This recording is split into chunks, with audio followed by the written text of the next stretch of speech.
Fundamentalmente, el campo del análisis tiene que ver, creo yo, en primer lugar, con lo que se puede relacionar con el campo del análisis estratégico, es decir, la visión estratégica que tiene que tener un abogado. Más allá, al mismo tiempo, la capacidad de poder establecer argumentos en la defensa de los intereses propios de sus clientes, o eventualmente para plantear, si va al campo del litigio, bueno, saber formular de alguna manera sus pretensiones en el campo judicial. Pero, ¿por qué? Lo interesante es por qué hoy en el derecho, y además en relación con el tema de la empresa, ¿por qué la importancia de la argumentación? ¿Por qué fundamentalmente la argumentación se constituye hoy en casi una forma de entender el ejercicio de la profesión? Yo, uno de los temas que vengo trabajando, además tengo hecho, digamos, la certificación en el Colegio Público de Abogados, es la vinculación del tema de la argumentación con el tema de la mediación. Es decir, con la utilización de medios de resolución de conflictos prejudiciales o de formas de llegar, digamos, a acuerdos, y se suele llamar también consensos, que eviten de alguna manera la instancia o antes de la instancia judicial. Es decir, el campo de la mediación hoy es un campo muy explotado y muy requerido, digamos, en el ejercicio profesional. Y fundamentalmente lo interesante es la relación que existe entre la mediación, el acto de la mediación y la capacidad de argumentar. Yo voy a dar algunos detalles presentando, en verdad lo que quiero de alguna manera es presentar lo que sería, digamos, el curso, un curso de 4 reuniones donde vamos a analizar justamente todo este tipo de cuestiones. Es muy factible que ustedes, no sé si acá hay algún mediador o alguna mediadora, esto lo va a entender. El campo de la mediación, el campo de la argumentación, lo que es la argumentación, fundamentalmente, como dije anteriormente, es un campo de lenguaje, es un campo lingüístico, es un ámbito lingüístico. Es la capacidad de formular determinados enunciados de cierta manera y es la capacidad de enunciar esos enunciados dando fundamentalmente razones, el campo de las razones. Es decir, cuando yo de alguna manera quiero justificar una posición, o quiero de alguna manera defender una pretensión, o quiero defender un interés, tengo que dar en la exposición que yo hago determinadas razones. Y el secreto de esta historia es que esas razones que se tienen que volcar se vuelquen de tal manera que pueda a quien va a recibir, o quien está de alguna manera siendo convocado para recibir mis argumentos, sea capaz de poderlo persuadir o poderlo convencer. Yo te doy un esquema general para que entendamos de qué estamos hablando y luego cómo lo vinculamos con la empresa. Ustedes saben que hay el secreto de la argumentación. La argumentación tiene que ver con lo que se llama la retórica, es decir, el campo retórico del derecho. El campo retórico del derecho no es otra cosa que el utilizar determinadas figuras tratando que se exponen a través de un discurso determinado, por eso se habla hoy del discurso jurídico, por el cual, a través de esos recursos, lo que se intenta es que nuestro interlocutor, aquella persona que está dirigido el mensaje, pueda ser persuadido de nuestros argumentos. ¿Persuadido qué significa? Que de alguna manera presten un acuerdo con aquello que nosotros estamos sosteniendo. Lo interesante, y nosotros no vamos a entrar en detalles ahora, pero lo interesante es que el campo de la argumentación, que es el campo de la retórica, esto es evidentemente, a ver, esto no quiero caer en deformación profesional, digamos, en el sentido de hablar de teorías y de teorías de filosofía del derecho y todo ese tipo de cuestiones, porque esto es un campo profesional y es un campo que lo que nos importa es tratar de ver esto después, cómo lo utilizamos en la práctica, sino que esto tiene que ver fundamentalmente con determinadas corrientes donde se pone más el acento, digamos, en la formulación de un enunciado, donde se sostiene, digamos, el derecho más en un enunciado que en la norma. Nosotros estamos acostumbrados a pensar siempre en términos normativos, es decir, vemos la norma, vemos si la norma de alguna manera eso representa para nosotros el apoyo de nuestros propios intereses, decimos, bueno, esto pasó, la norma dice esto, la norma nos apoya, quiero que este derecho mío o esta pretensión mía sea reconocida. Pero para eso, para llegar a ese tránsito hacia la norma, uno tiene que establecer razones, o tiene que narrar, por eso también el campo narrativo, tiene que narrar hechos, tiene que establecer el derecho, tiene que ver cómo los hechos y mi pretensión se ajustan a ese derecho, y para eso tiene que hacer un ejercicio de lenguaje, un ejercicio lingüístico. Esto tiene que ver con una posición, yo diría hasta política, en el sentido de favorecer la razón comunicativa, los campos de la comunicación, los campos del entendimiento, la resolución pacífica de conflictos, todas cosas que nosotros conocemos, que está apoyado en toda una teoría de larga data.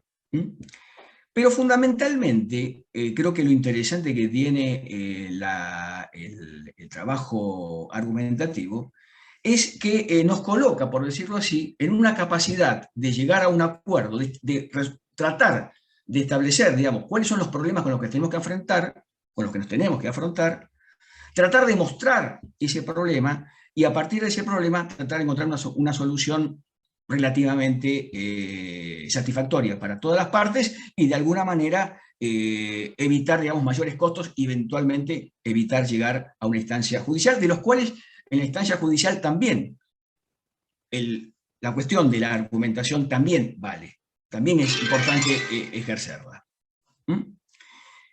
Ustedes saben que esto tiene, a ver, hay un tema que es importante, los que han hecho mediación, hacen mediación o han estudiado mediación, lo podrán ver, que el campo de la argumentación jurídica, el arte de argumentar, el arte invenienti, como decían los latinos, el arte de inventar, de descubrir el problema y trabajar el problema, la argumentación de la que estamos hablando nosotros es una argumentación jurídica. Y los argumentos que nosotros damos y los razonamientos que nosotros tenemos que dar son razonamientos jurídicos. Es decir, tienen una técnica especial y tienen una forma de entender las cosas de una manera particular. No estamos simplemente hablando de argumentaciones. ¿Por qué digo esto? De simples argumentaciones. ¿Por qué? Porque en general, cuando nosotros trabajamos estas cuestiones, lo vinculamos con técnicas de la comunicación. Si nosotros analizamos las teorías vinculadas con la mediación y las reglas de mediación y la forma de establecer, digamos, los entendimientos, todas se refieren al campo, o muchas se refieren al campo de la comunicación. Técnicas de comunicación. Y muchos de los que trabajan esto son especialistas en comunicación. Sin embargo, lo que vale la pena resaltar que el campo de la argumentación de la que estamos hablando es una argumentación jurídica. Es una argumentación que tiene que ver con la lógica del ejercicio profesional de los abogados, que no es simplemente la lógica comunicacional. Si bien tiene que ver,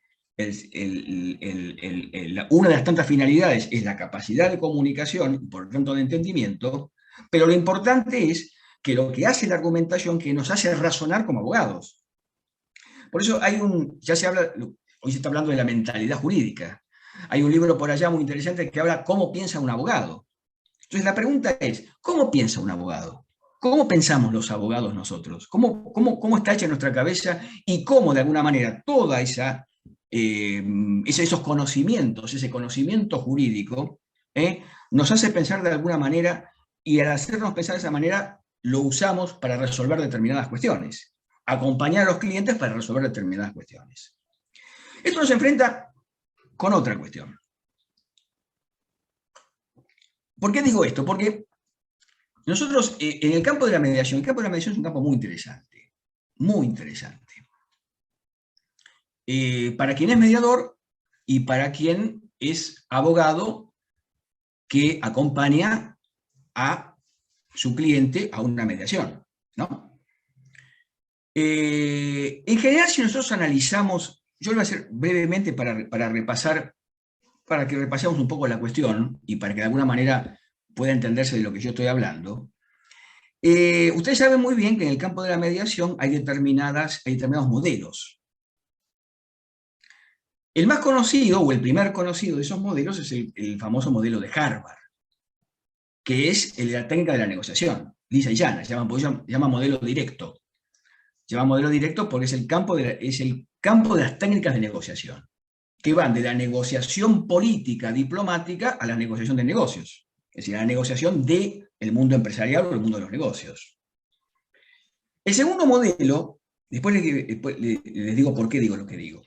El segundo modelo es el famoso modelo transformativo, que ha sido planteado como la idea es procurar que las partes que vienen de alguna manera con determinados prejuicios o pueden venir con una determinada situación emocional, en el campo transformativo la idea es transformarlos de tal manera que se vean abiertos a buscar una solución. Y hay una técnica para eso.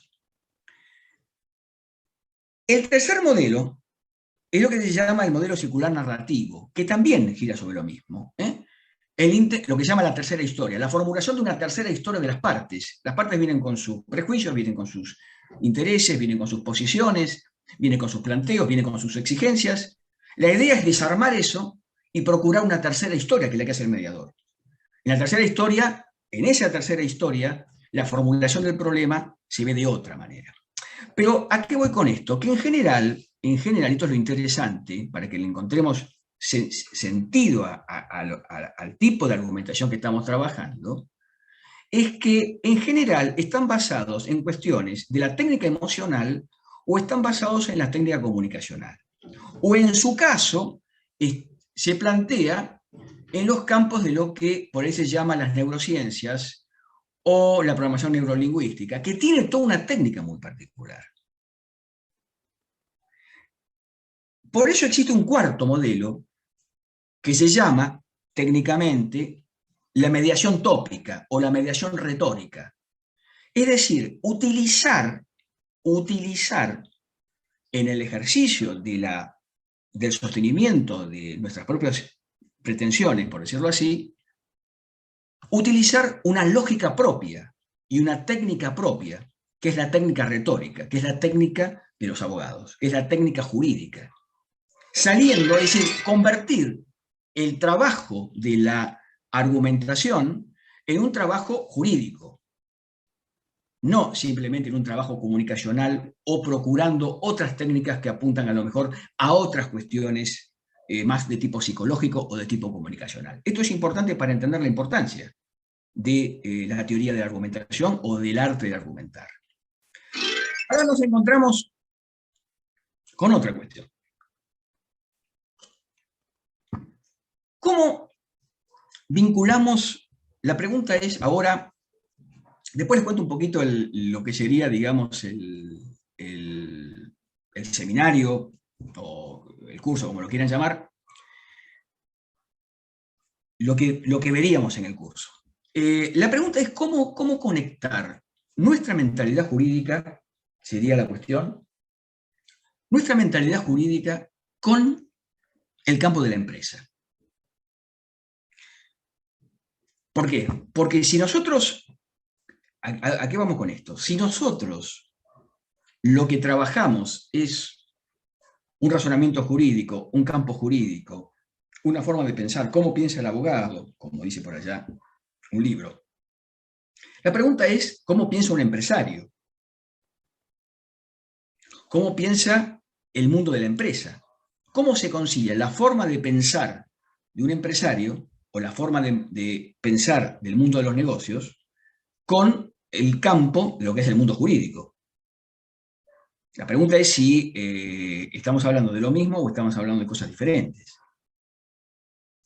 Un empresario piensa de cierta manera, procura negocios, le interesan los negocios, le interesa que los negocios le salgan favorables, le interesa fundamentalmente el campo de la empresa. Yo llamo, ¿por qué pongo el acento en los negocios? Si nosotros vamos a definir, si definiésemos la empresa, así digamos, dar una definición así rápida, digamos, ¿qué podemos decir de una empresa? Una empresa es la organización, es una organización tendiente a su finalidad a la producción de negocios, así dicho en términos generales.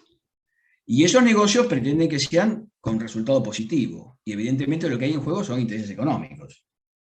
Ahora, la pregunta es, ¿cómo conciliar el ejercicio de la mentalidad profesional de abogado, que tiene una forma particular, con el campo específicamente en que se mueven los negocios? Porque puede resultar que a lo mejor el campo es distinto. Entonces, justamente uno de los puntos que nosotros veríamos sería cómo sería de alguna manera, digamos, el criterio jurídico aplicado al campo de la defensa de intereses económicos o de intereses empresariales.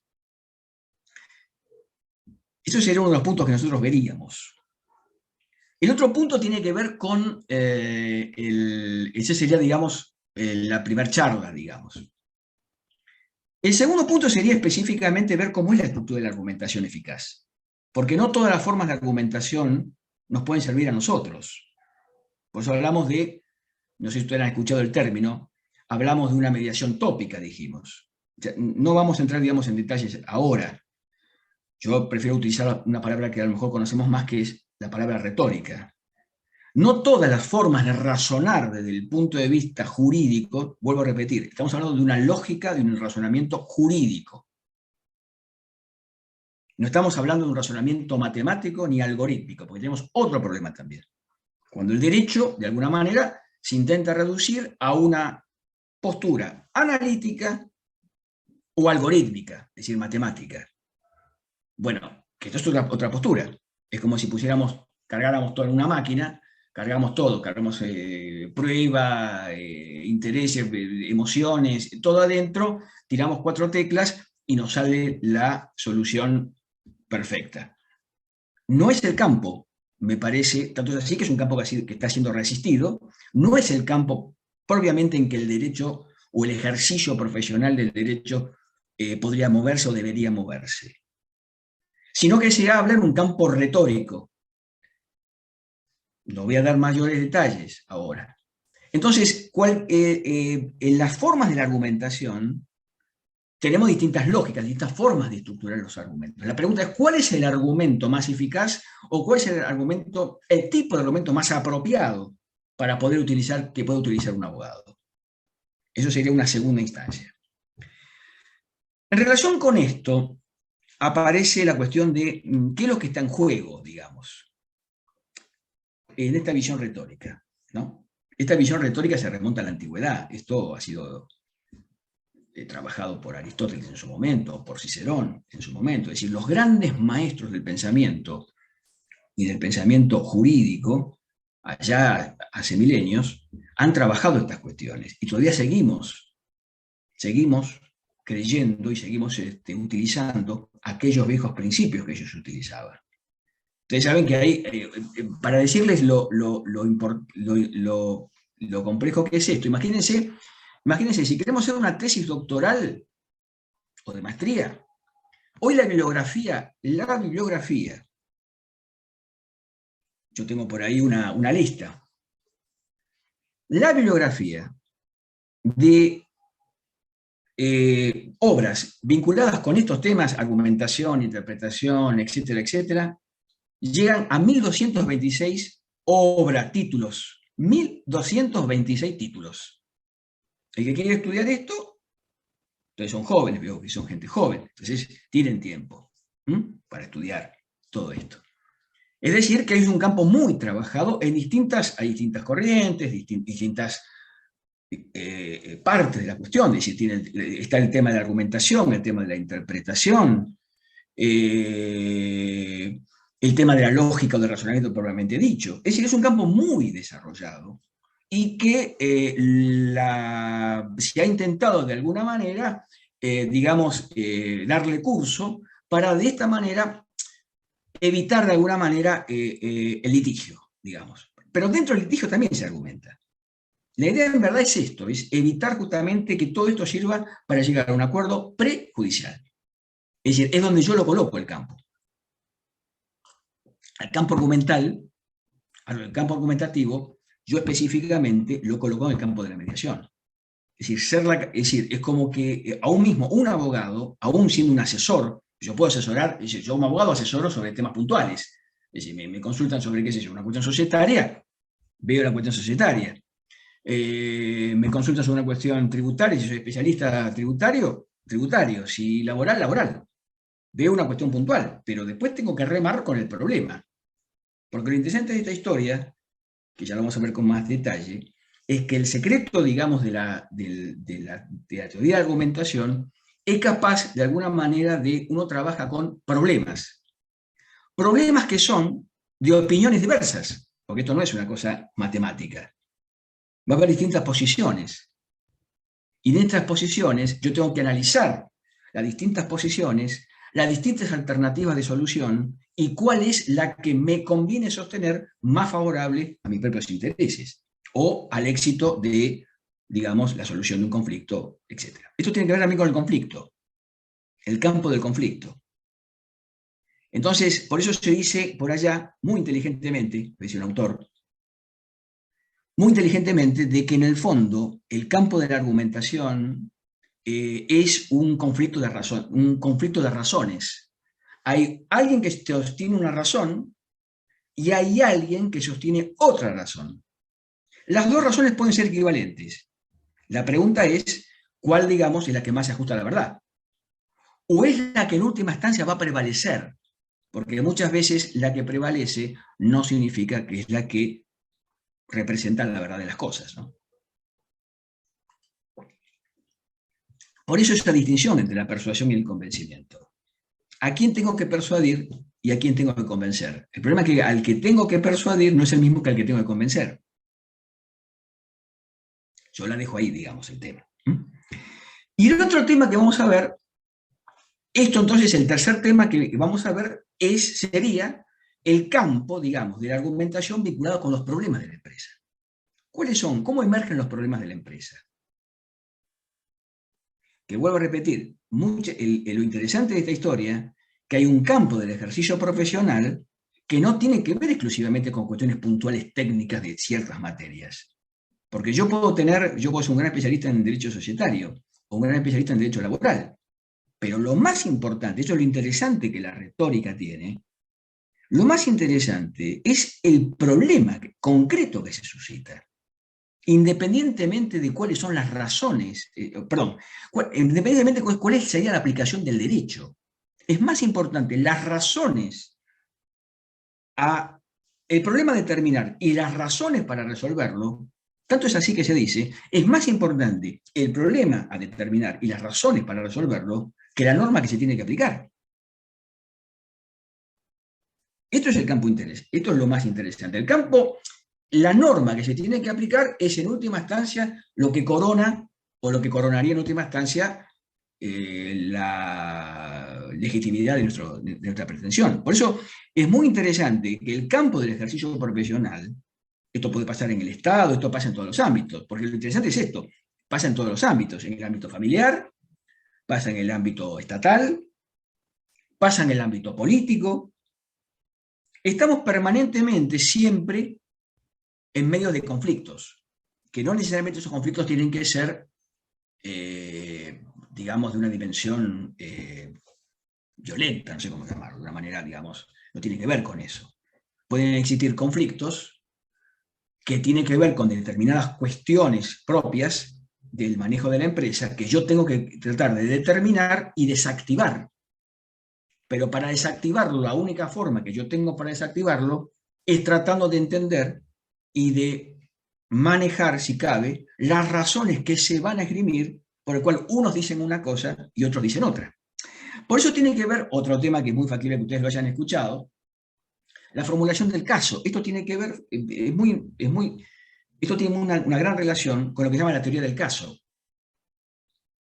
El caso no es otra cosa que determinados hechos y determinadas normas que entran en relación, digamos. Es un hecho, yo tengo que presentar un hecho, dentro de ese hecho voy a presentar una consecuencia, dentro de esa consecuencia hay que ver cómo está de alguna manera relacionada con la norma, a favor o en contra. Antes de eso no hay nada. uno lo ve en las películas, o aquellos que han tenido prácticas a lo mejor, qué sé yo, en el exterior, en Estados Unidos. Antes del caso, no hay nada. El caso establece la realidad. Yo doy mis argumentos, por el cual digo, el caso es este. ¿Cuál es lo contrario? Por esto es lo interesante de este. ¿Cuál es lo contrario? La refutación. Yo tengo en principio defender una posición. Ahora, va a haber otro enfrente mío que lo va a refutar. Es un juego de defender, refutar, defender, refutar. Yo tengo el caso y viene el otro y me lo desarma. Si no hay caso, no hay nada que discutir. Usted lo sabe muy bien esto. En nuestro derecho, digamos, argentino y que proviene, digamos, de tradición continental o romana, etcétera, no es tan así como yo lo digo, porque impera la norma. Pero en el derecho anglosajón, en el derecho del precedente, en los derechos donde el valor es la presentación, digamos, argumentativa de la cuestión, si no hay caso, no hay cuestión, no hay nada que discutir. Donde ahí aparece, sí, no solamente la persuasión, sino aparece el convencimiento. Ya vamos a analizar esto con un poquito más de detalle. Y el cuarto punto que vamos a ver es la relación que hay entre argumentación y negociación. Toda negociación supone capacidad de argumentación. Y es muy importante para el abogado negociar o acompañar una negociación. Una negociación que no solamente tiene que ver con la negociación de los negocios, vaya la redundancia, sino tiene que ver con la negociación para destrabar el conflicto. Así que bueno, yo creo que hasta acá he planteado, digamos, lo que les propongo analizar con ustedes, estudiar con ustedes, ver con ustedes. Ya les digo, estos serían los cuatro, que lo que acabo de decir, los cuatro temas fundamentales que veríamos en el curso, en el seminario. Nos pondríamos de acuerdo en qué momento, en qué fecha. Y atendiendo fundamentalmente a una cuestión, dado que esto es una cámara que nuclea empresas, empresarios, abogados, profesionales, que tiene un interés profesional, todo esto, lo importante es que valga como un interés profesional, tanto para mí como para ustedes. Es decir, de alguna manera, lo interesante de esta historia es que de esto se derive luego, después del curso, en un intercambio profesional, donde podamos de alguna manera intercambiar experiencias, intercambiar conocimientos y acompañar eventualmente a la solución de los casos que se nos van a presentar. Aún los casos de llegar a tribunales. El secreto siempre es no llegar a tribunales, pero aún cuando llegamos a tribunales, bueno, después hay que, digamos, correr, digamos, con los tiempos y con las vicisitudes y alternativas de los tribunales, ¿no? O sea, del litigio, propiamente dicho.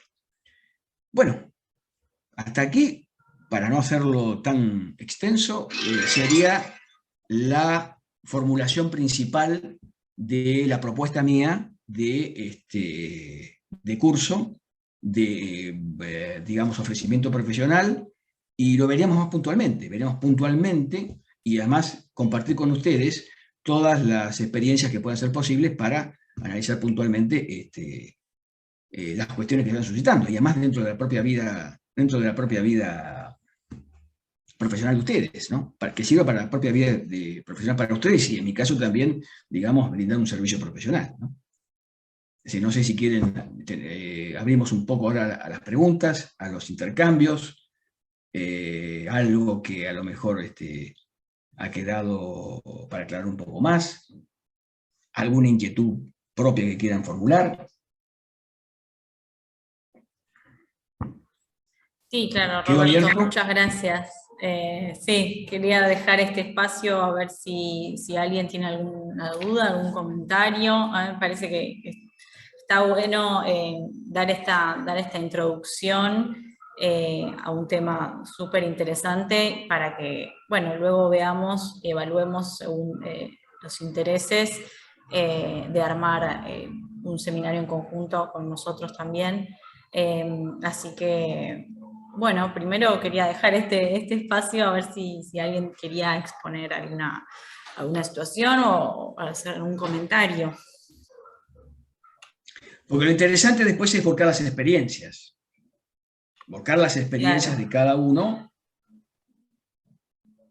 Es decir, las experiencias de donde viene uno y con lo que se ha encontrado o con lo que se encuentra, ¿no? Sí, Además, totalmente. no toda argumentación es escrita. ¿Qué quiero decir? Que no toda argumentación es escrita. No todo significa volcarlo en una demanda.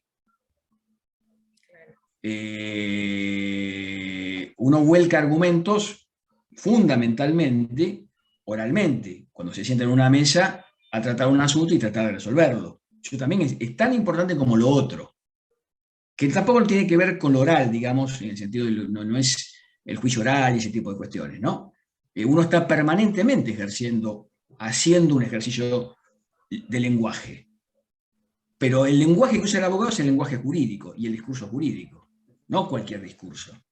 No es el discurso político, no es el discurso meramente empresarial.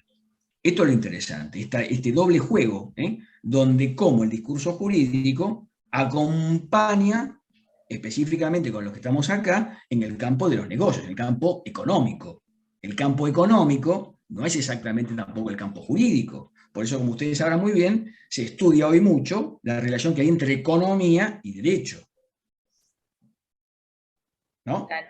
Pero lo importante es que los campos son diferentes. Puede haber un empresario que sea abogado, pero el empresario que es abogado piensa como empresario.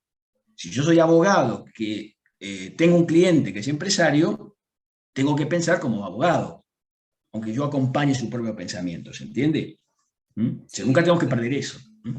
Aquí veo Mariana Rodríguez Álvarez que pidió la palabra. Hola Mariana. Adelante, Hola, adelante. sí, ¿qué tal?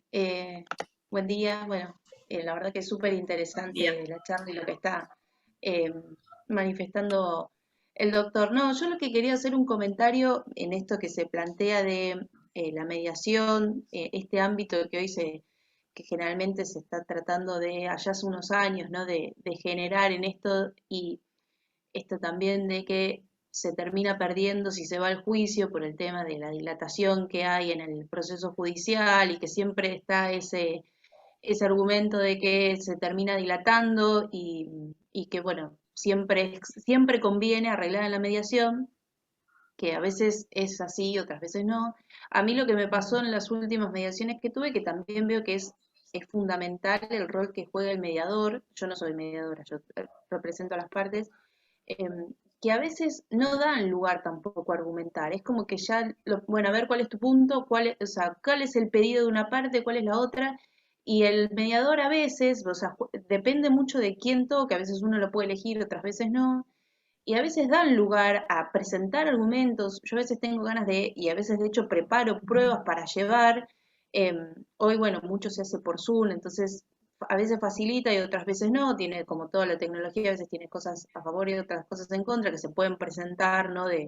Y para argumentar, pero a veces como que el propio mediador, no sé si hay algún mediador acá que capaz que quiera dar su opinión, pero como que limita un poco eso, es como que, bueno, a ver, tratemos de ir al punto y a veces es Hagámoslo rápido, hagámoslo rápido. claro, es como, bueno, a ver, vos qué querés. Cerremos. Claro, a ver, esto sí, ya pasó, entonces es como que se repite mucho y a veces hay cuestiones que a mí me gustaría plantear o argumentar, pero no para llevar de convencerlo, sino para plantear verdaderamente, buscar la verdad jurídica y ver qué fue lo que pasó. Correcto. Y a veces yo me encuentro limitada por la figura del mediador, como que, bueno, no, es más corto, yo no sé si es porque es por Zoom y entonces lo Sí, quieren pero limitar. vos tenés. Pero esto que está muy bien lo que vos planteás, porque esto es muy común. Esto es muy común. Y el mediador estaría de alguna manera no dejando, no trabajando totalmente como mediador. Porque lo que quiere es simplificar todo, lleguemos a un acuerdo, hagamos el acta y todos contentos. Pero Claro, vos como abogada, como también la parte, el requirente, el requerido, se llama requirente, requerido, la parte, digamos, que va a la mediación, las partes involucradas, como sus abogados que los asisten, tienen derecho a decir, no, un momentito, yo voy a exponer mis razones. Es decir, si vos le decís al mediador, no, un momentito, yo tengo razones que exponer y quiero explicar por qué, o decir por qué sostengo lo que sostengo, el mediador tiene que aceptarlo. Y ahí hay que... En general con los mediadores no hay problema, pero pasan los problemas que vos decís. Que el mediador dice, bueno, a ver, tienen ya un modelo de solución, vamos a la solución y otra cosa. Suele ser más simplificado a lo mejor en lo que sería la conciliación laboral. La conciliación laboral por ahí puede ser, donde dicen, bueno, las partes llegaron a una cifra, ponele, una cifra. Bueno, llegamos a una cifra, volcamos el acta, cerramos, listo, listo. Pero en otros campos, no. En otros campos, como vos decís, sí hay razones para dar. Y el mediador tiene que aceptarlas y hay que ponerse firme. No, un momentito, yo quiero dar mis razones y que se vuelquen mis razones. Lo haga la parte, si lo haga el cliente previamente dicho, pues también él quiere hablar, o su abogado. Así que eso hay que evitarlo también. Eso que vos señalás pasa, es muy común. Puede existir algunos ámbitos donde ya esté el tema resuelto. Si el tema está resuelto, porque también vos lo podés resolver premediación. Uno puede resolver el tema premediación entre abogados. Y dice, bueno, vamos a la mediación para simplificarlo, volcarlo en el acta, pero ya vamos con el acuerdo. Sí, sí. Pero cuando las partes se ven ese día, no. Cada uno tiene derecho a volcar las razones y el mediador tiene que aceptar, digamos, capaz evitar esa automatización que se genera. Exacto. Esto ya fue así, ya lo resolvimos así, fue bien, pero bueno, sí, es verdad, hay que ponerse y tratar de... Un poquito más firme, exactamente, sí. un poquito más firme con el mediador. Pero sí, hay que evitar, como vos muy bien decís, la automatización. Porque la automatización conspira contra el proceso de la mediación también. Claro. Sí. Donde una mediación puede tener largas jornadas. Es decir, puede ser una jornada, otra jornada, se suspende, se puede no llegar a ningún acuerdo. El secreto justamente es tratar de dar las suficientes razones que persuadan a las partes de que eso es lo más conveniente. Bueno, ese es el arte, digamos, de la argumentación y el arte de argumentar y el arte del abogado, digamos, donde no solamente se limita a defender normas. Ustedes lo conocen muy bien todo esto. Lo interesante es aplicarlo al campo de la empresa. Cómo de alguna manera el criterio jurídico se complementa con la cuestión empresarial. Hay el tema de la mediación empresarial, que es lo que yo vengo intentando estudiar, digamos, que está desarrollado acá. Sin embargo, está desarrollado, pero me parece que todavía faltaría algo más, digamos. Entre empresarios es muy fácil ponerse de acuerdo, sobre todo cuando hay intereses económicos y intereses de dinero.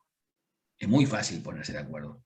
Casi dirá que es más fácil ponerse de acuerdo de lo que parece, pero a veces no tanto, porque después aparecen los problemas. Por eso la importancia también que tiene la prevención de los riesgos, es decir, también la profesión, en este punto, tiene que ver con el ejercicio de prevenir riesgos y evitar responsabilidades que se derivan de no hacer las cosas de cierta manera. Por eso lo jurídico nunca puede estar afuera.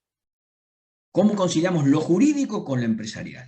¿Cómo conciliamos lo jurídico, nuestro ejercicio profesional, con el mundo económico? No es tan difícil de hacerlo.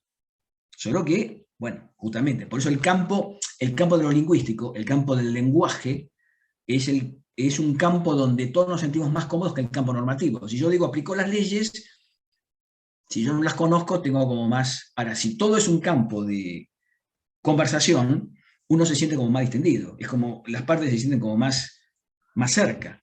Porque en el fondo el derecho es conversación. El derecho también es conversación. Argumentar es, de alguna manera, conversar, pero de una manera muy particular. Y como muy bien decís, haciendo justicia. Porque el tema de la justicia en las teorías de la argumentación también es importante. No es resolver el tema de cualquier manera, sino que sea lo más justo posible para las partes. Eso también aparece como parte de la cuestión de la argumentación.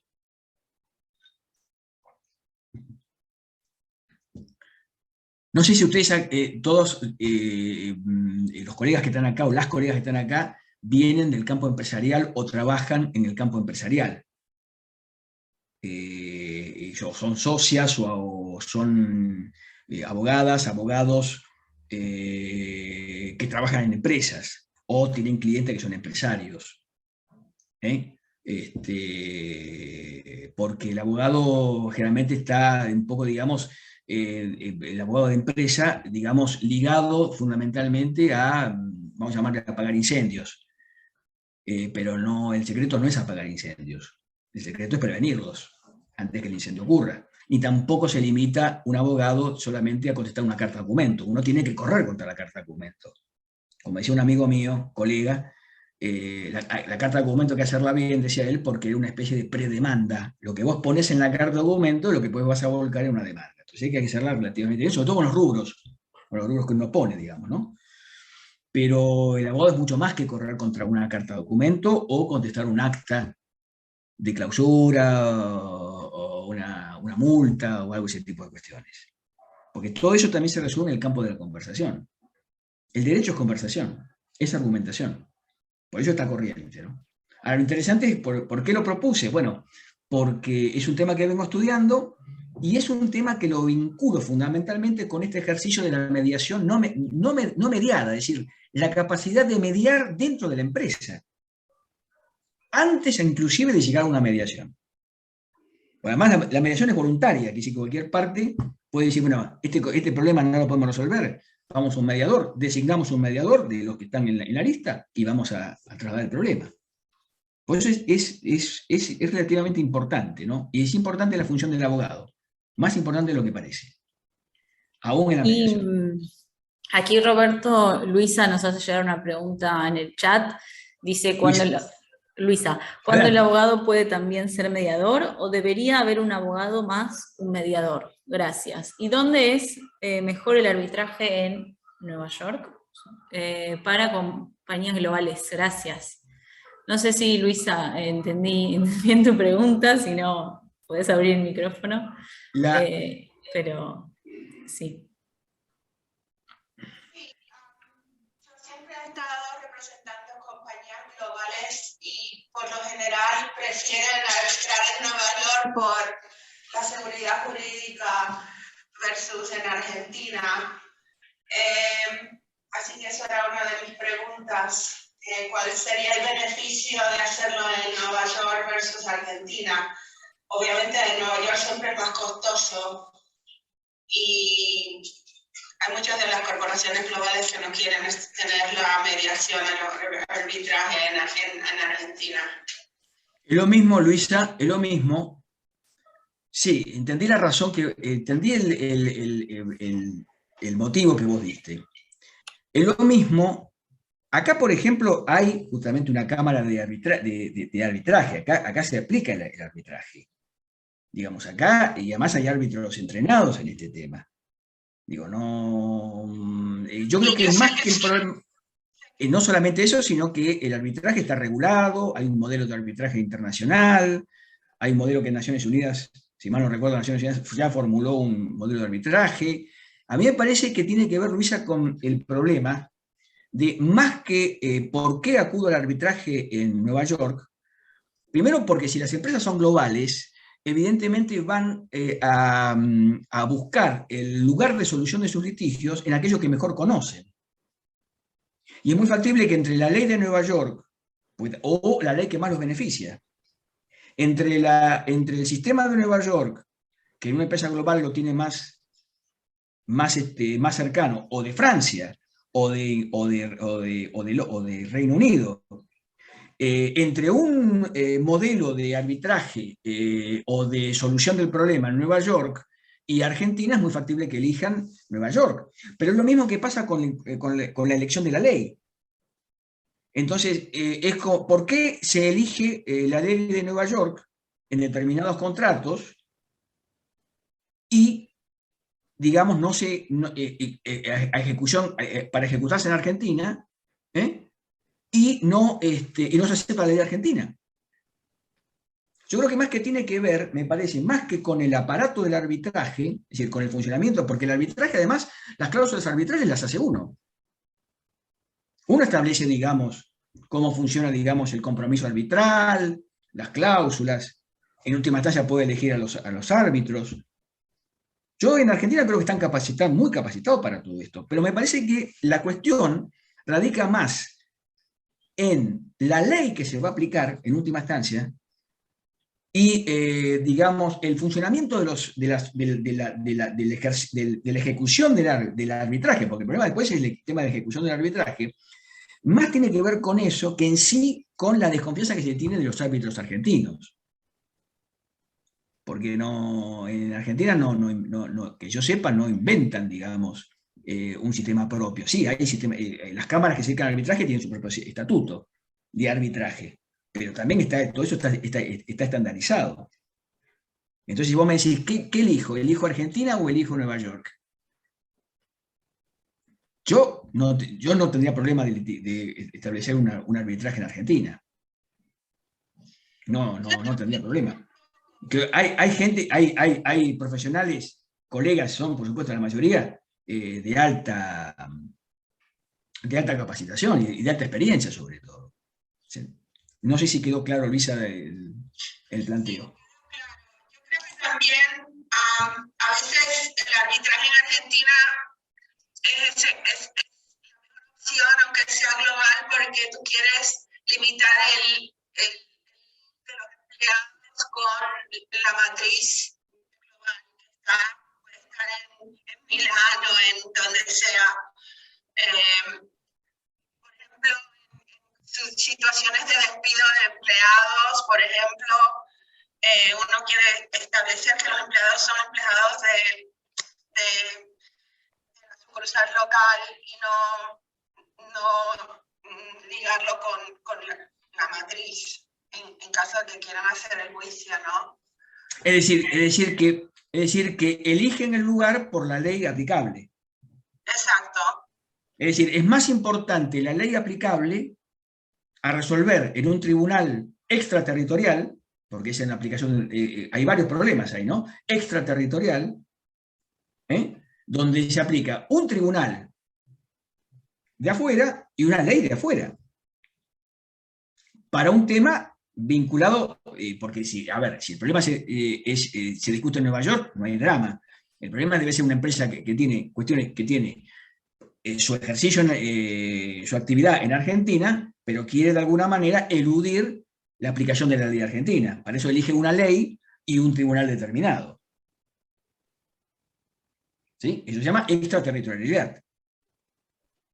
Extraterritorialidad. Es decir, acá en Argentina se aplica un tribunal de afuera o una legislación de afuera. Esto es muy común, digamos, en el campo regulatorio de los servicios públicos y de las... Eso se pone como cláusula, no. Tribunal, ya lo hemos visto, el tema de la deuda, el tema de la deuda externa, todo ese tipo de cosas. No. Litigamos en Nueva York o litigamos en Londres, depende de lo que esté en juego. Pero eso es un campo, eso que vos decís, Luisa, es una cuestión que excede, digamos, la propuesta en el sentido de cómo nosotros utilizamos una herramienta profesional al servicio del ejercicio profesional y al servicio de los intereses de nuestros clientes, que en este caso son empresarios, es decir, hombres de empresa, hombres de negocios. Esto es una cámara de negocios. ¿Se entiende? Claro, gracias.